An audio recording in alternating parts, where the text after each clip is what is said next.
Ya bali rafiki yangu, na wewe unaonitazama katika video hii. Hapa nipo kwenye makaburi.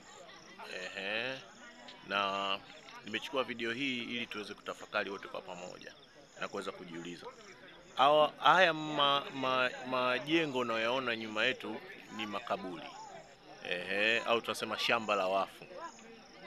Au wapendwa wetu ambao tumewalaza mahali hapa. Sawa? Kwa hiyo nataka nikupe neno moja la kutafakari. Kuna wenzetu ambao wamelala hapa wakiwa na miaka chini ya 30, kuna ambao wana miaka chini ya 50 na kuna ambao wana miaka chini ya 80. Kulingana na utakatifu na namna ambavyo Mungu aliwapa maisha. Kwa hiyo wewe mpendwa ambaye unaniangalia na unanitizama, hebu jiulize. Ni miaka mingapi utakuwepo hapa duniani? Na hiyo miaka ambayo Mungu amekupa hapa duniani unaifanyia nini? Na hayo mambo unayoyafanya, je, yanamridhishaje Mungu na yanampendezaje Mungu kiasi kwamba Mungu aendelee kukupa maisha ya kuendelea kuishi hapa duniani? Nina jambo moja ambalo nataka nikuambie. Biblia inasema maisha ya mwanadamu hapa duniani ni mafupi. Amebarikiwa sana miaka 60, 70, 80. Kama ana nguvu sana. Yamkini wewe pengine hujafika hata miaka 50. Lakini je, unafanya nini mbele za Mungu? Unafanyaje kumtafuta Mungu? Unafanyaje kuishi katika maisha ambayo yanampendeza Mungu? Kwa hiyo unaweza ukatafakari. Na wewe siku atakapokuja kukulaza kama hivi, tumaini lako ni nini baada ya kuwa umelazwa?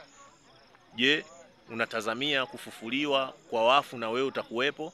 Au je, unadhani hawa wenzetu ambao wamelala mahali hapa watafufuka siku moja? Hilo ni jambo la kutafakari. Hivyo sasa, ushauri wangu, tumia nafasi hii na fursa hii kuweza kumtafuta Mungu na kutenda yale ambayo Mungu anayataka, lakini tubu.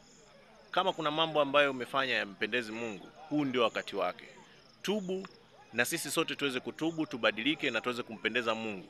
Ili yamkini hata siku moja tutakapokuwa tumeachana na hii miili yetu, basi tuweze kupokelewa katika ufalme wa Mungu. Pata muda kutafakari mfano wa tajiri na Lazaro. Na kusihi, mtu anapokuwa ameachana na mwili haendi kupumzika. Kuna maisha mengine yanaanza.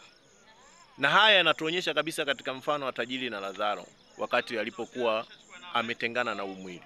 Tumeona tajiri alivyokuwa anateseka kule kuzimu na Lazaro jinsi alivyokuwa anapata raha kwenye kifuani kwa Ibrahim. Kwa hiyo je, wewe ukifa leo hii, ukiachana na mwili utakuwa unateseka au utakuwa unafurahi?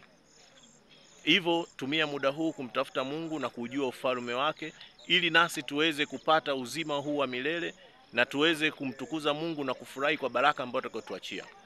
Mungu ametuahidi kutupa uzima wa milele. Lakini je, huu uzima wa milele tunaupataje? Na namna gani tunaweza kuushiriki huu uzima wa milele? Ni nini tunatakiwa tufanye ili tuweze kupata uzima wa milele?